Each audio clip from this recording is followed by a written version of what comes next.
You ready, gentlemen? Yeah. You're the boss. Thank you for everyone for coming. We will go ahead and call the meeting to order.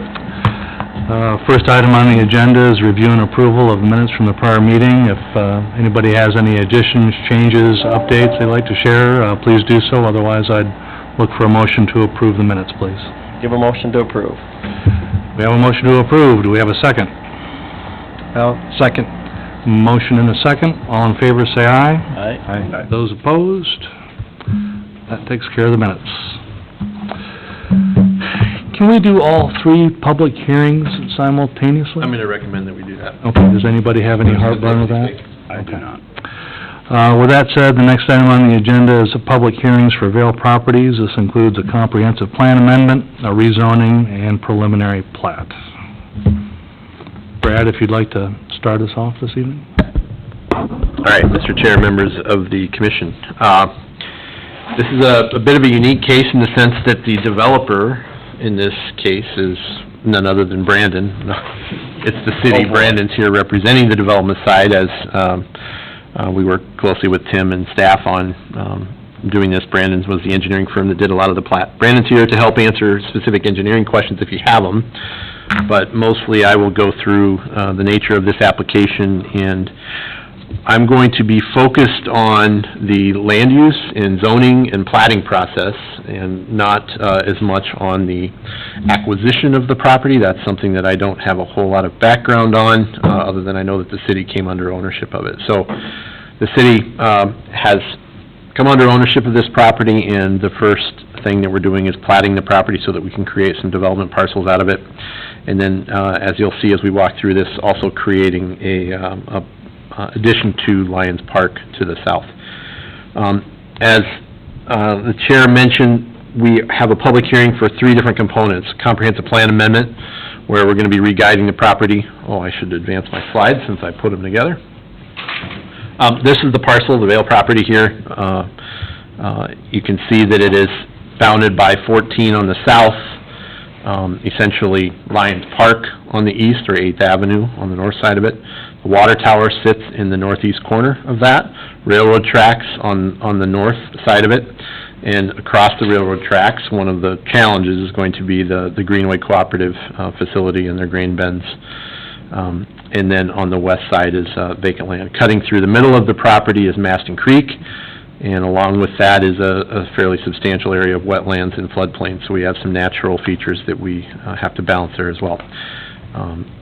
Extending to the east is the Vets Memorial Parkway, or the road, and also a county road, and also as part of that, an important component of that is a multi-use trail that's off-street trail, so a good pedestrian connectivity there. And of course, we're about a half mile or less from downtown Casson. So, as the chair mentioned, this has three components to it.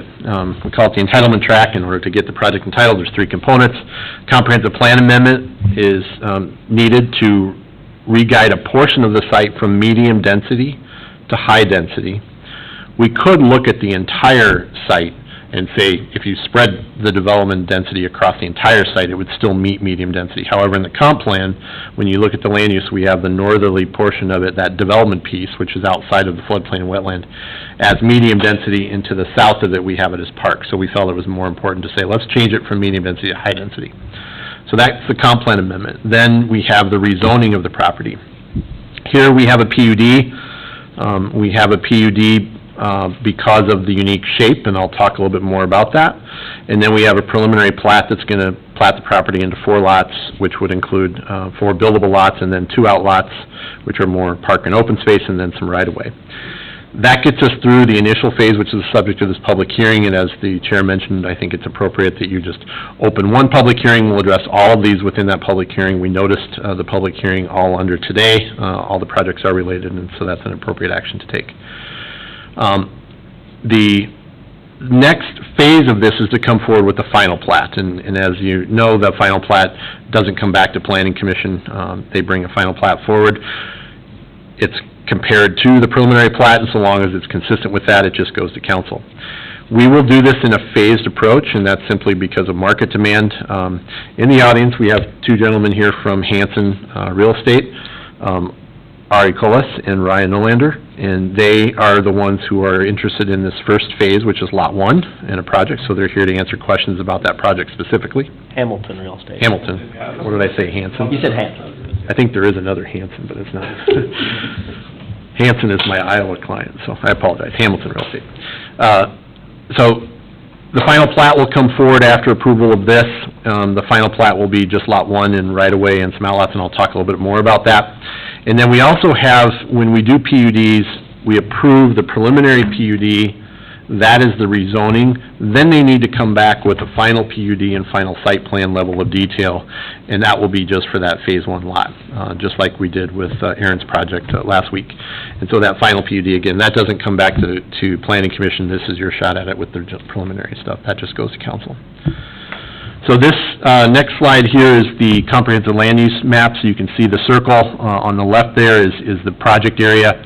The large green area, at a comprehensive plan level, we identified that whole area as green because of its limited access and also because of Maston Creek and the wetlands and the floodplain. The small area in the northeast corner, which is the subject of our development parcels, we guided as medium density. So that's the comp plan amendment. We would change that from medium density to high density, which would enable the apartment or multi-story housing product that's being proposed as part of this project. So one of the things we do is, why would we amend the comp plan? We know that there are circumstances when the land use color is not right or a line on a map is not right, and so how do we evaluate? Well, we look at the goals, we look at the guiding principles, and we look at the policies, and we say, does this plan still further those in other ways? And so when you think about it, we're proximate to downtown, so we're a quarter to a half-mile walk from downtown, an area where more density helps support that downtown, so that's one supporting reason for it. Oops, thank you. We're connected to a city trail system, as I mentioned, along Veterans Memorial Parkway or County Road 34. There's an off-street multi-purpose trail, 10-foot wide trail, a good trail, that people can walk from this destination to downtown fairly easily and safe. We're proximate to other medium and high-density housing, although the types of housing, there's really only, I think, one other project that's 3 or 4 stories, a senior housing project in that general vicinity. Everything else is smaller scale, medium density to higher density. So this gives a different product type there. We're proximate to Lions Park, so you have access to significant park facilities and planned future park facilities. And it also affords us the opportunity, because the city's the developer here, and we're doing the PUD process to provide some expansion to Lions Park. We just now have to find cash grown on a tree to be able to make those improvements. But the plan is there, the vision is there, and so it's a matter of trying to fulfill that. So you may recall we did some concept planning some time ago for a combination of Vail Park and the development project. This showed one of the development concepts, and we had a mix of high density and attached townhome medium density on the development piece. And then you can see the park components and the expansion of that park component to the south. And so the preliminary plat and PUD plans that you'll see reflect largely this long-term vision and this concept with the park plan. So that laid the groundwork from a conceptual standpoint for the development. This tries to take that development parcel and give you a very clear picture, because sometimes the preliminary plat level drawing or the PUD has a lot of lines on it, a lot of stuff on it. So this tries to give you a very clear picture of what the lots are. So if I start with that orange piece and kind of go clockwise direction, that orange piece is Lot 1, and that is the subject of this first phase. We've been working with Hamilton Real Estate to make sure that this lot is parceled out so that it fits their project. Lot 2 would be next to that, and upon absorption of Lot 1, Lot 2 would assumably be the next one, and I know that Hamilton has talked to us about that. Lot 3, then as you proceed around the corner, would also be a high-density housing project, as well as Lot 4. Those are much further out, much more conceptual in nature, and much more market-driven. When we do the final plat, you would see Lot 1 be a lot and block. Lot 2, Lot 3, and Lot 4 will all be outlots, because those will be dependent upon what the market can absorb. As the preliminary PUD, that sets the basis for it. And again, if they come forward with a phased final PUD, as long as it's substantially consistent, and there's a little bit of wiggle room in there, then we don't have to come back for preliminary plat review. If it changes significantly, then we would bring it back to the Planning Commission for review. That significant change would be if we have a significant departure in lot area and lot lines, a reduction in lots, or if we have one of the buildings that all of a sudden starts to push closer to a lot line, or we have other deviations where we need to revise that preliminary PUD, which was the rezoning. And it could come back to you for that, but depending upon how those projects play out as you move forward. So this gives you the breakdown of the lots. The next slide takes the two outlots, and these are the two outlots that are the remainder of the property that we're subdividing. The kind of light blue color is the Maston Creek corridor, and it includes the creek corridor plus what we believe are adjacent wetlands and floodplain areas. And so we've tried to keep the development as far away from that as we can and still make a developable parcel that gives us a return to afford the infrastructure investments. On the far southwest side is the park, and that would be that expansion, if you remember that concept diagram, that would allow for some potential field development. We do need to build access to that, and so you see the street on there that shows the connection that would cross Maston Creek and provide access to that park as it fully develops. That's going to be a pretty significant cost, which is why we need that vision. We need to pursue that through whatever channels we can pursue grant dollars to improve that park. Let's see, Maston Creek. So the park dedication portion of this, one of the benefits as a city, as a developer, but also through the PUD, we're actually dedicating about 30 to 36% of the site is park dedication. And if you remember, our park dedication policy is 10% of the site, so we're giving a lot more park. The creek corridor, which is wetlands and floodplains, but we've also included some upland as part of that, is about 44% of the site. So when you think about it, we've got about 75% of the site or more that's park and open space. So this one here, the next one, starts to show kind of the, another way. I think we had this one in the staff report where we have the blue is the development lots, the Outlot B and Outlot C, that was in the staff report. The red polygon you see in the upper right-hand corner is that Lot 1. In the pull-out diagram, these are both in your staff report in a little more detail. That reflects kind of the phase one of the public improvements. So there would be a portion of the street that gets built to provide access to the Vail properties, or to the Hamilton owners to their first phase project. And so that builds enough of the street to get them access to that north driveway. That's going to be a city cost because the city's a developer. And so, like all the developers, we're actually in the shoes now to say, geez, we need to get enough development capacity to pay for the street improvement, which includes the street as well as the trail along the street and establishing the utilities within that street corridor. And so as we look at the remainder of those parcels, we've had a lot of challenge of trying to figure out how can you fit additional development in those other lots and make sure that we can do these first projects and not squeeze those other twos down to the point where they're not developable. We think we've probably got a maximum design in here right now, so any projects that do come forward are probably going to be less than this. The PUD will say this is your maximum development density, and so anything above that would require an amendment to the PUD and come back. Anything below that, we could probably move through as significantly consistent with it.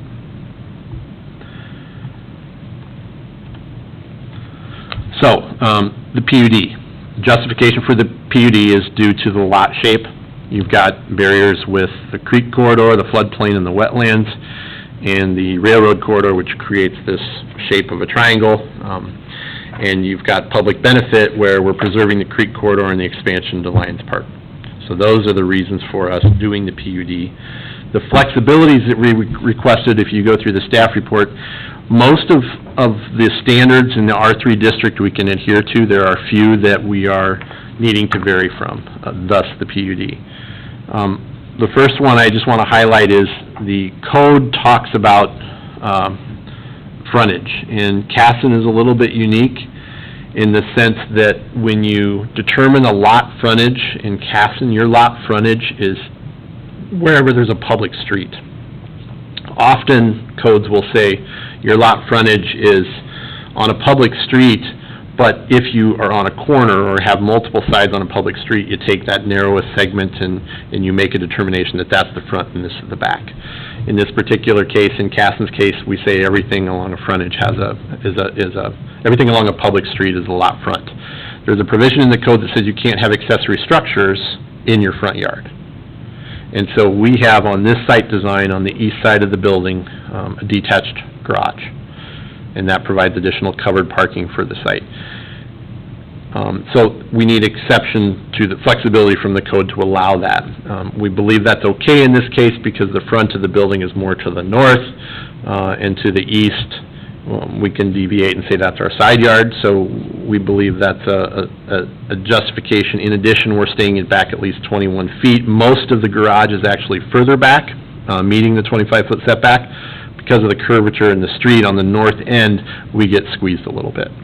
And so we have 21 versus 25 feet. So that accessory structure and that dimension is really just for that lot 1.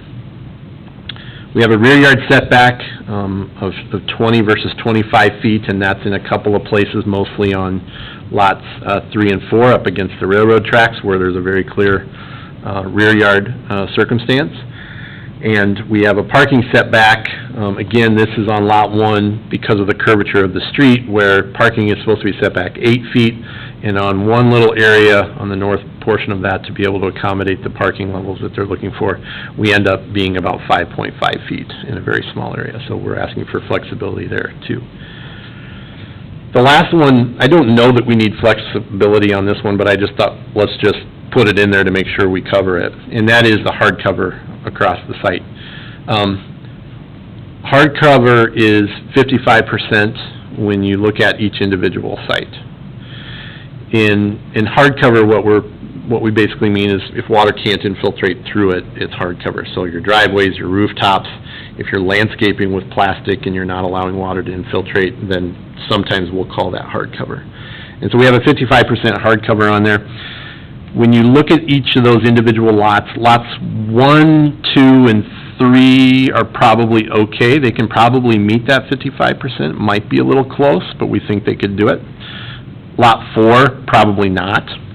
But if we apply that lot coverage across the entirety of the project, knowing that we're preserving 75% of the site as park and open space, or if we just looked at the 44% that's open space with the wetlands and the floodplain, then we're well within that 55% hardcover. So we just included that as a flexibility. That gives us flexibility for that lot 4, that last lot, where we're going to be pretty tight on the development. I think that's all I wanted to say on that one. So this is the PUD exhibit. And so as we approve the ordinance with the PUD R3 district, this would be the exhibit that goes along with that, and the ordinance will then have those flexibilities listed. So those are the flexibility pieces that are deviating from the R3. Everything else would be consistent with the R3 and the subdivision code. And this would be the exhibit that goes along with that preliminary. The applicant has submitted some elevations for that first phase of the project, and so this is just reflective, really, of Lot 1. However, with the PUD, we will use this as sort of the standard for architectural style, character, and building materials. The elevations that you see here are within the 45 feet, so they meet that R3 building heights. And you can see the character here that they presented in their application gives you a sense of the color scheme and the design character. That design character would be what we set as a basis for other projects, and we would evaluate other projects according to this standard, and it would be staff making a determination, is it substantially consistent or substantially not? And if it's not, again, it comes back to the PUD. So it is a judgment call that we end up making. Parking, I didn't talk much about parking, and that's because they meet the R3 requirements with that first lot. I will tell you that what we drew in there on lots 3 and 4, unless they also include some level of structured parking, they won't meet the parking standard. So that means those projects are also gonna have to adhere to this standard, and if they don't, we end up coming back to that PUD revision, that preliminary PUD amendment process again. So what you see here, you see tuck under parking on the first level here, under those units, plus the garage, plus the surface parking, and they get to close to 1.5 spaces. Our standard is 1.25, so they meet parking requirements. I think in the packet there was a landscape design as well. That landscape was conceptual. You can see in these renderings also there's some tree plantings and some foundation plantings along the entryway and along the side of the garage. Basically, we're going to meet the landscaping standards of the code for all projects here, and so we're not deviating from that. Individual site plans will be held to that standard when they come in for the final PUD and the final standard. Let's see.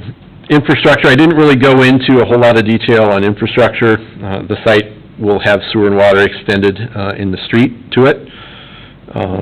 Brandon will make sure it's all engineered properly. And then stormwater, as you saw on the site plan, there is a pond there on lot 1 to accommodate the runoff from lot 1, and individual lots will also have to meet their stormwater requirements with some ponding areas. So you see some of those green areas will have additional storm ponding depending on their site design when the final sites come in, so they'll meet city stormwater standards. So, that's the high level, and maybe I'll stop there before we get into the recommendations, which you obviously can't read on that, but this is cut straight out of the staff report and the recommendations. So I'll stop there, and if you have any questions of me, or Brandon, or Linda, you can ask those questions, and then, of course, it is a public hearing. Thank you, sir. Does anybody have any initial questions for Brad?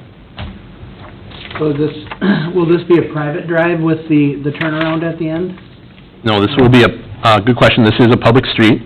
It will be a cul-de-sac, and,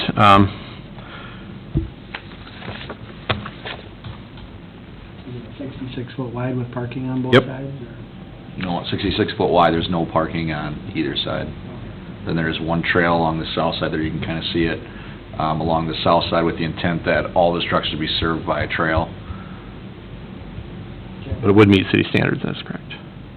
And the initial phase is gonna bring it just past the driveway and have a temporary cul-de-sac until those future ones, so.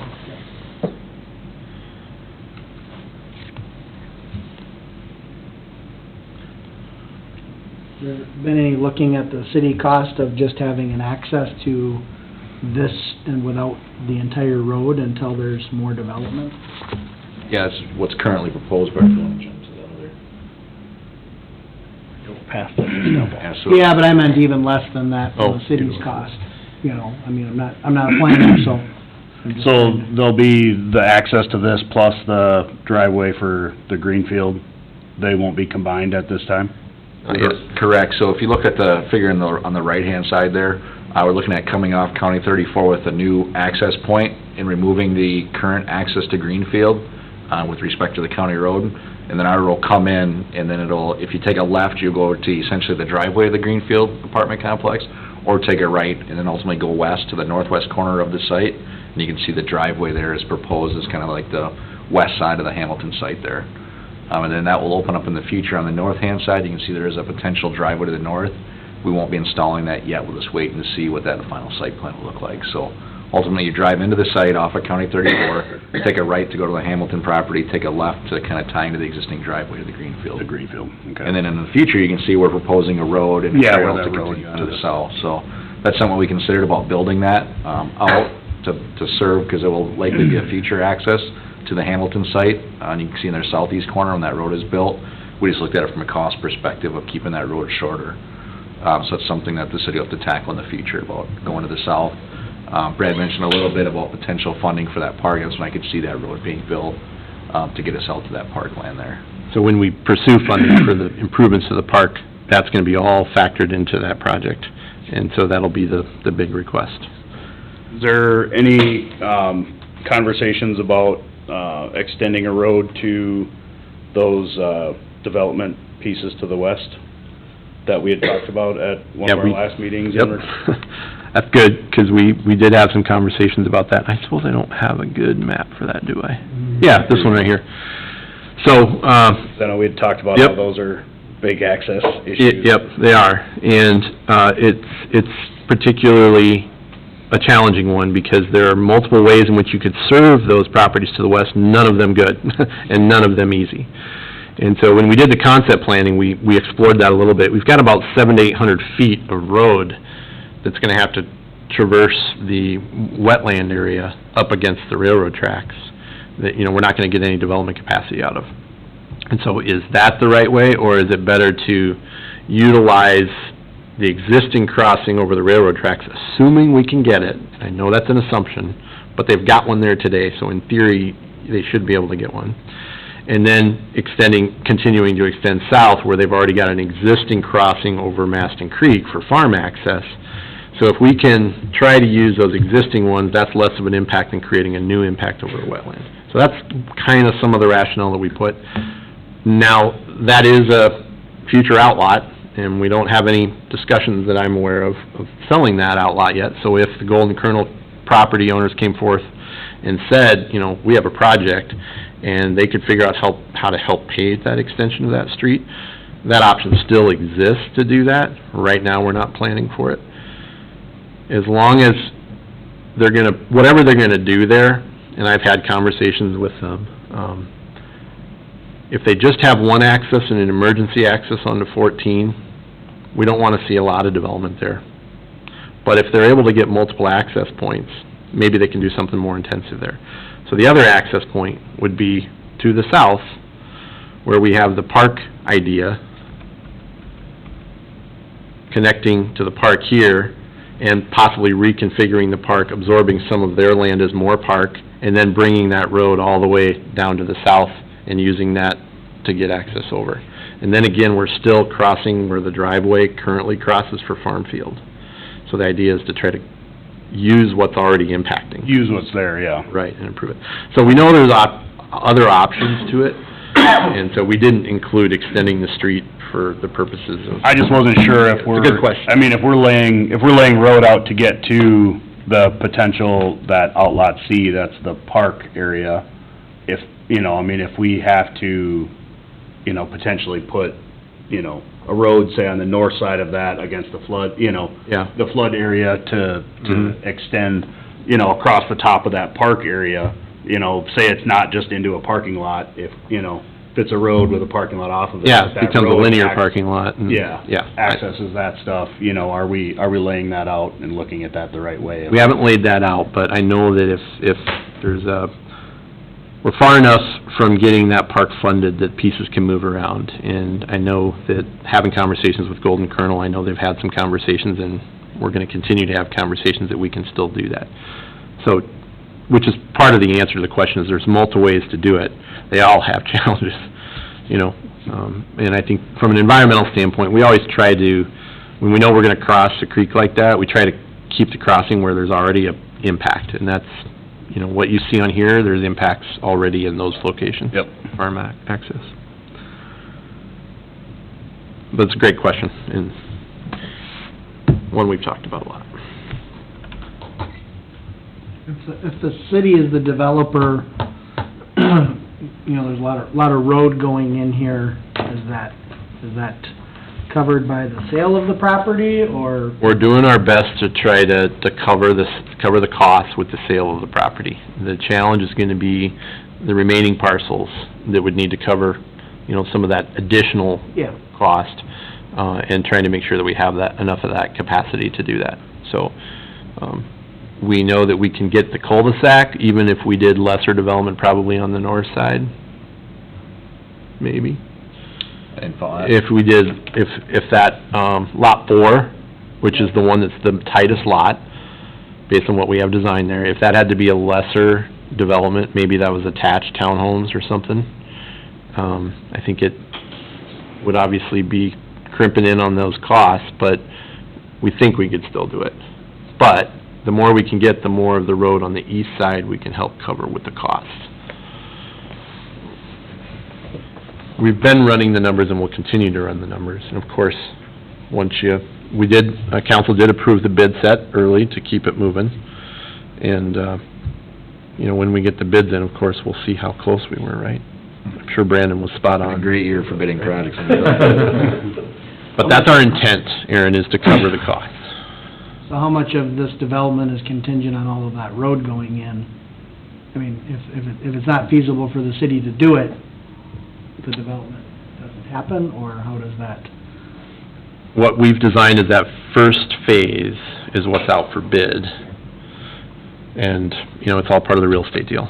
Like I said, it'd be a council consideration after we get the bids in, which is all kind of coming to the head, assuming things are moving forward at that July 13th meeting, if the final plat and the project's up for award, then we'll kind of know, assuming from a land use perspective, from your zoning, what's moving forward, that'll be kind of falling in place at the council on July 13th, so.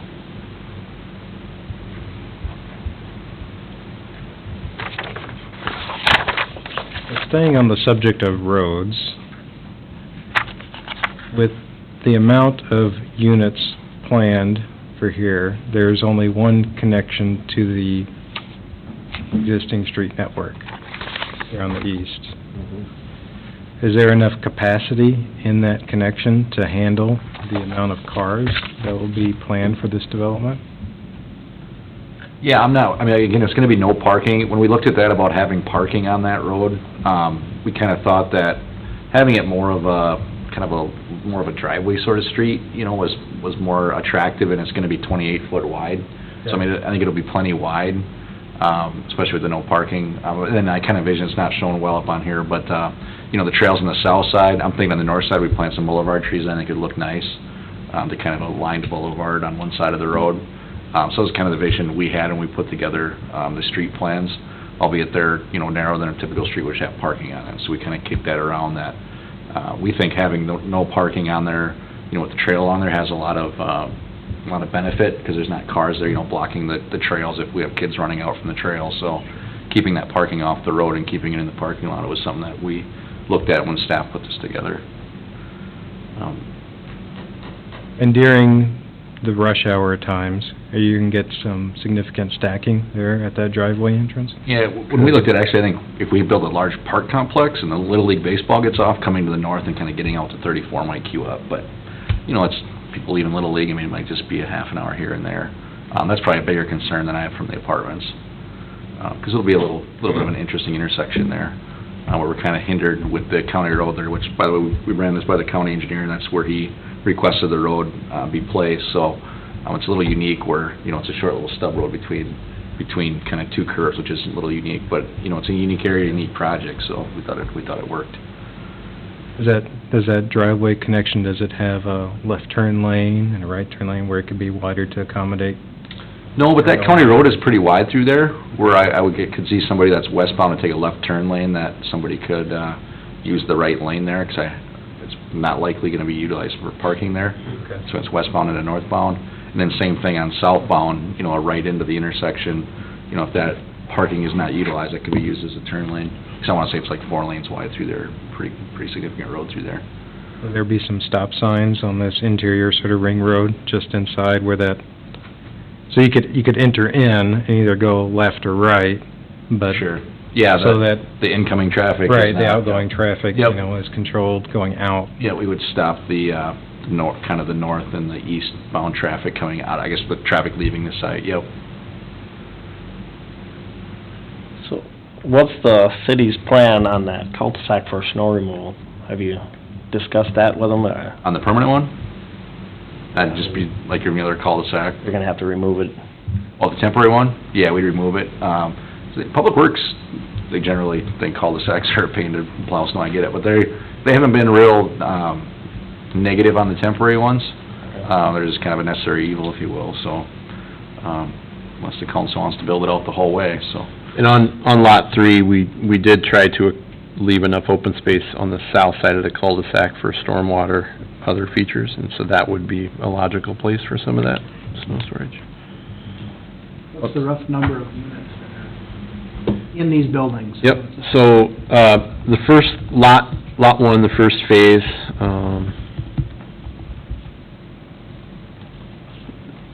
the R3 district, two things here. The R3 district allows a maximum density of 1,500 square feet per unit. And that's gonna be hard for us to achieve that and still park it all.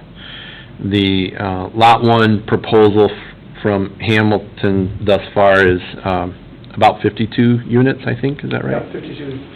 And then that second phase could be 40 to 55 units. That maximum density that the R3 would allow 70 on that Lot 1 and 68 on Lot 2. But the PUD is gonna have their projects coming in a little bit less than that. So if you took the maximum density for all lots 1 to 4, you're about 275 units on all 4 combined. But it's gonna be less than that based on what the market's doing and based on the parking realities.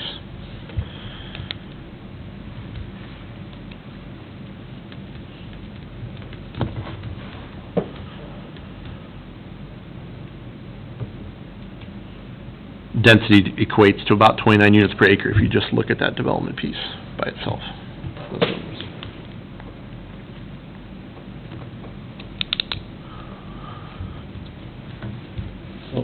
This one will be more for the developer, but when comes winter time, to keep your 1.25 or 1 point, are you gonna be removing the snow out of the, instead, or parking it into the parking stalls, you know what I mean? Have you thought about that for the snow removal, or, 'cause if you start parking it into the stalls, now you're starting to take away from your overall parking requirements. Typically in our other developments, like in Owatonna, we have a very tight site, and we do remove snow from there. Just kind of depends on the situation. We have the contract set up with the snow removal guys, and we realize, and we put in more parking. We actually like 1.5 ratio, because we want to park it a little more for our clients and things like that. So it's definitely very much a concern for us too.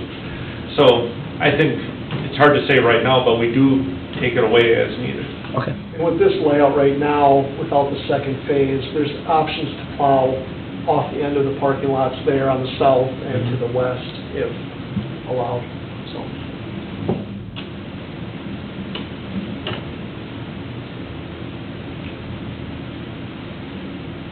What size are these other 2 buildings approximately for units? On Lot 3 and 4, and just caveat that with us putting a building in there that we try to match Yep. other buildings. Lot 3 was 100. Yeah, we didn't actually count the number of units based on the building footprint that's there. We did it by the maximum density of the lot. So Lot 3 would be 100 units and Lot 4 would be 53. But I will tell you that the footprints that you see in both Lot 3 and 4 that were drawn in there, without having parking underneath like what the Lot 1 project is proposed, that parking doesn't meet their parking requirements. They would have to have a number of parking stalls underneath too. And so that means they won't get to that maximum unit without having to amend the PUD if they want to go taller or reduce their parking requirements.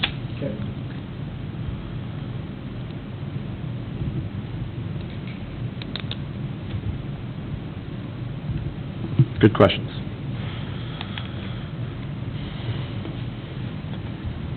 Will the south road just turn into Greenfield at the moment? Will it just kind of continue into the Greenfield? Yeah, it's gonna tie into their kind of glorified Right, they'll just go driveway. right in? I mean, Yep. that, it's either, you either go in there or you don't go anywhere? They'll maintain the access until we finish the street, and then we'll tie in their existing driveway to it, and it'll just go to that Greenfield Apartments, right, until we approve the park, right? And then their existing access will go way off the county road. Right, so it'll just be one. Their existing access on there, Yep. That's that little gray, you see where the driveway comes out, there's that little gray kind of chunk there showing the curb and gutter line of 34. That's showing Gray the- line. Take that chunk of concrete out and put the curb back in. Yeah. Pickup truck. It comes down the Right. same road to a Truck certain... that's in there somewhere. Okay. Yeah, the pickup truck that's sitting there will probably be removed at that time. The backfill for the footing.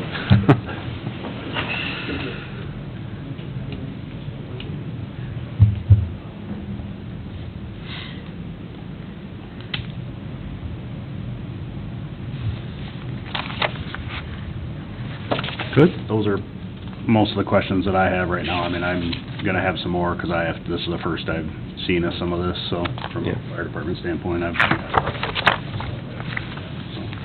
But, yeah, for now, I mean, it all looks Looks good.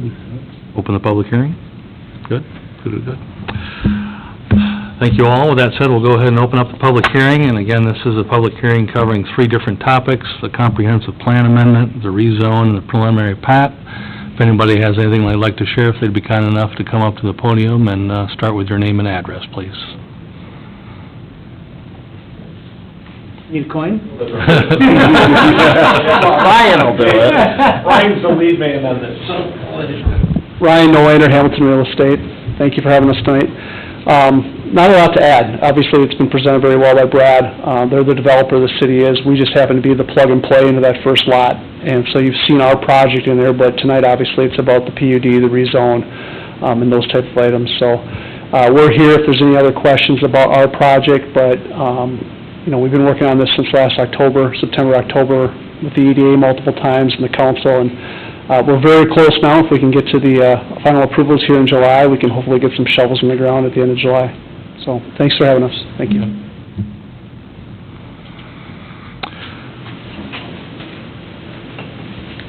Unless there's any other comments, I'll go ahead and close the public hearing. Looking at it. Gotcha. Thank you. Thank you both. Any more thoughts? Mr. Chair, if I could Please. say, so, we did post notice in the paper, and we sent notices out to property owners surrounding. I didn't receive any comments, you didn't either? No comments. And as we mentioned, Brandon did work with the county engineer on the access and traffic-related items. So as you do your deliberations, when we do get to the point of taking action on this, we combine the public hearing, but I would like to have separate actions on each individual item: comprehensive plan, amendment to rezoning, and the preliminary plat. Understood, sir. Okay, thank you. Gentlemen, your thoughts? My question, if we're taking separate actions on each of the items, do we need to have separate public hearings? No, I've vetted this with legal opinions on this, and because they're all related, because we're publish it as one, we can have one public hearing to cover them all. Okay, but take And- separate actions? Yes, and separate, but I do want separate actions, individual motions. Okay. And just from a practical standpoint, I think we have gathered all the feedback we're most likely going to gather, so I don't feel we've excluded anybody's perspective on the matter. Yeah, just procedural question. Of course, and I respect Good that, I do. question. No, it's a good question. I do. Thoughts, ideas, concerns, questions?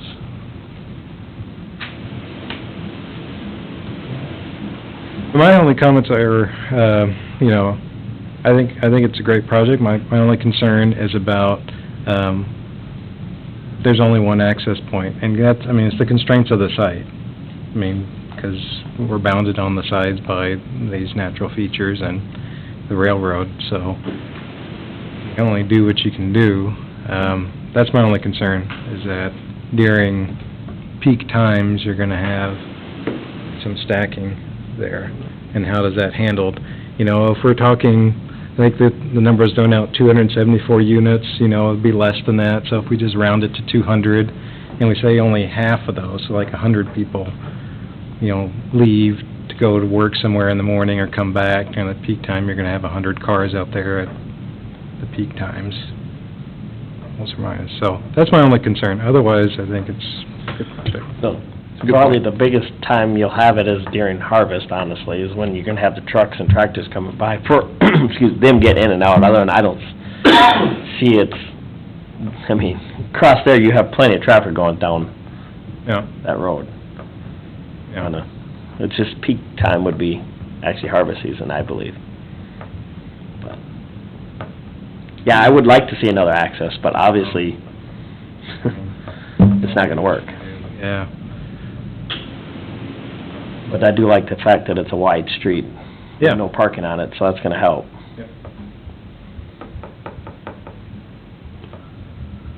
So bringing up the one access thing, this has come up a couple of different times with some other developments. So how does that play, that the city is doing a development, the city is asking for one access, and we ask other developers to provide two accesses or different aspects, because we've had a challenge with one development, and If you're looking at 275 potential people coming out of this, that's probably bigger than any development that we've done with 150 houses. So, how do you address the question as you move forward? You know, every situation is unique to the land that's brought forward, and this one probably has a little bit more prudence because it's the city that's doing it, and then all of a sudden you go back to other people, and I know Brandon hasn't been here on planning and zoning for some of those, but it seems to be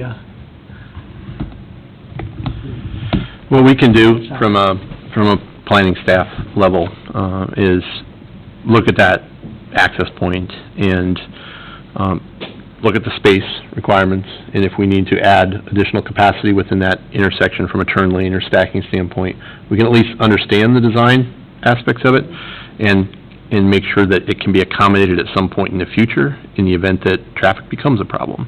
Whereas if you don't think about that in the future and design it in a way that you can't accommodate it in the future, then you're kind of bound in. So we can at least look at that now and make sure that we've got the ability to address it through some kind of travel demand management aspect to it. County did look at it, talked about access, and, you know, they were aware of what we're looking at. I don't know that they knew the numbers, but presumably that would have also come up in their review. But we can take a closer look at it as we move into the final plans.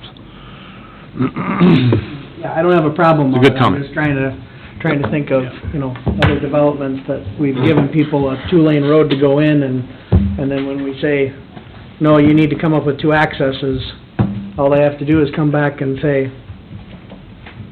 And some of that was based on, Future growth. from my standpoint, and fire department access Yeah. based on lots. Yep. So I've got to do some more digging into okay. how you extrapolate that out for apartment complexes and Right. things like that. Which as we get into the final site Yeah. design, those are things that we check the box Okay. on for sure on the site design aspect.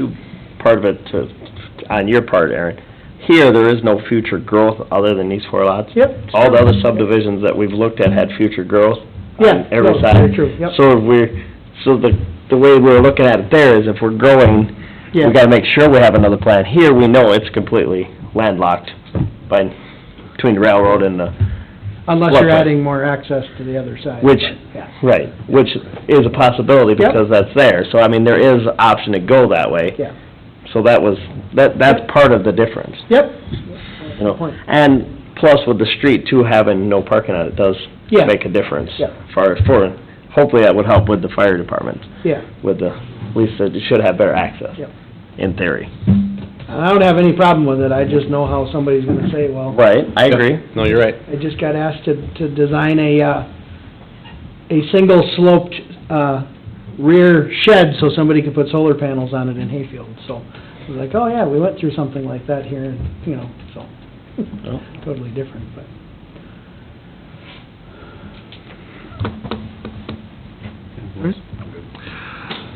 Well, ultimately, there's 3 actions to take per Brad's request. The first I perceive would be on the comprehensive plan amendment. I would look for a motion if someone would be interested in making one, please. I will make the motion to approve the comprehensive plan per the PUD, or per the change to the comprehensive plan for the development. We have a motion. Do we have a second? I'll second that. Motion and a second. All in favor, say aye. Aye. Those opposed? That would take care of our comprehensive plan amendment. Same for the rezoning, if anybody would care to make a motion there. In the rezone now, we're going to R3. R3, Yep, from a holding. PUD R3. PUD R3. Yes. Thank you, PUD sir. R3. From a holding. And just so you know, the rezoning then, because we're doing all these together, and your recommendations to the council, your recommendation is to, if you're approving it, approving the rezoning from PUD to R3 contingent upon the future land use map amendment, comp plan amendment, and the approval of the final PUD. Gotcha. Those 2 contingencies are in that staff report. I will make that motion that we do the zoning change. I have a recommendation. Do we have a second? I'll second that. A motion, a second. All in favor, say aye. Aye. Those opposed? cover the rezoning. And lastly, we've got one for the preliminary plat, if anybody care to make a motion there, please. And likewise, with the preliminary plat, we have conditions again, because, so, as in the staff report. I'll make that motion to approve based on the staff recommendations. I have a motion to approve. Do we have a second? Second? Motion and a second. All in favor, say aye. Aye. Those opposed? I believe that would wrap up our recommendation to All the right. city council. Thank you very much. Commissioners, the application will then go to council on June 22nd. And that'll be for the rezoning, and then the final plat and final PUD will come back in July. So, thank you very much. Yep, thank you. Exciting to be part of it.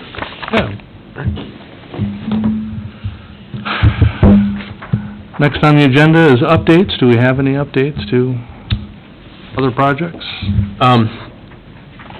Not really specific updates, other than we have a lot of things in the pipeline that have complications that we're working through, and so, we expect to have things coming through, but nothing is ever simple. And, Matt, just know that there's a number of things that are coming down the pipeline. Gotcha. Exciting summer, is that what you're promising? Sure. I don't know if there's anything else we need to really get into in depth, or prepared to get into in depth, but in depth. No, because right now, we don't even know if there's anything on the July. Right. We won't know that until maybe next week. Yeah, likely that there are, but they've got additional things they have to submit to us to be complete. They gotta get those in before we publish a public hearing, because we don't wanna publish a public hearing and then not move forward with it. So that's kinda what we're working towards. That, and they're a combination of some commercial projects, and residential projects both, so. This is the most development I've seen going on in years, not to sidetrack everything. Is there anything else anybody would like to discuss? Is any of that, just to ask, is any of that on the stuff on Manorville Avenue? I can't, Shooty's property? Yes. All of it is stuff that's gone through, well, most of it's gone through the concept review, and they're continually advancing those and trying to address some of the challenges on that, and Shooty is one of them, yes. State? What's that? Dealing with the state? I think their state stuff's been pretty well wrapped up, so they're good there. One of the challenges that we continually face, and you guys have dealt with this, and we've talked about it, is, and part of this is just the Casson market. Casson is, in my perspective, Casson is like on the verge of becoming really big growth, but not quite there yet. And so you have people that are coming in to do development projects, and Hamilton real estate guys can either agree or disagree with me on this. But they're coming in with projects, and they're not quite wanting to take and bring the whole project in at the planning level. They want to annex an eighth of this parcel, and I want to plat an eighth of this parcel, and that leaves the question of what about the rest and what do we do? And so we're running into a lot of issues with trying to get people to do things in a more orderly and efficient way. And part of it is just where we're at now with the remnant pieces, and also a little bit of skittish, I think. Well, we just don't know where that's going to go. And we have to plan. You know, we have to try to figure out how do those all connect, how do they come together, how do we have road connections, how do we connect, you know, water for public safety or for pressure. And if we just bring these little pieces in one at a time, it's real difficult. So that's why I don't want to get into the weeds with you on stuff, because we have disagreements amongst the applicants and me and engineering, and we have to work through them, and so hopefully we get there with them. We're not trying to slow things down, although they'll say that. We're trying to make sure that we don't bind ourselves down the road, and that's the biggest challenge. Challenge is, they all did lots of big developments, and then boom, they all had to pay interest forever because there was no lots moving for years, and, Right. you know, who knows what the future is, and... Nobody will ever know. No, but, you know... Yeah, I mean, and with the Vail property, we're taking a big chunk there, but we're doing it preliminary plat. Here's the big picture. Yeah. It may take years for all those to be taken down, but here's the big picture, and when we final it, we'll final it in phases. And we have people that want to just preliminary plat Lot 1 and nothing else. Well, then, all of a sudden, we don't really have, we have a concept plan, which doesn't take us to the same level of scrutiny and detail as what a preliminary plat does. And so that's the thing that we're kind of running into. In most bigger cities, it's an afterthought. Okay, yeah, we're gonna preliminary plat the whole thing, and this is phase 1, you know, and it's a little different here, so. Well, it's the way they've done it for years. I mean, they've Well, just yeah. taken down chunks of Yep. it from that standpoint, as they're taking down Right. bigger chunks further away, there's more Yep. involved in creating that. And you're growing, Yeah. and you're becoming more attractive as a place to be, and you're gonna have bigger developers gradually come in, or growth comes, so. But Shooty's one of them, and then some of the other concept plans that we've talked about some of them are a little more straightforward, some of them aren't. How many lots do we have available for building right now? Does anybody know? City lot? Yeah, anybody keep track of that, or? I don't think there's a lot, honestly. Well- There's potentials, but they're still in the development stage. Yeah, I just didn't know. Marty's stuff out there is pretty well full. Yeah.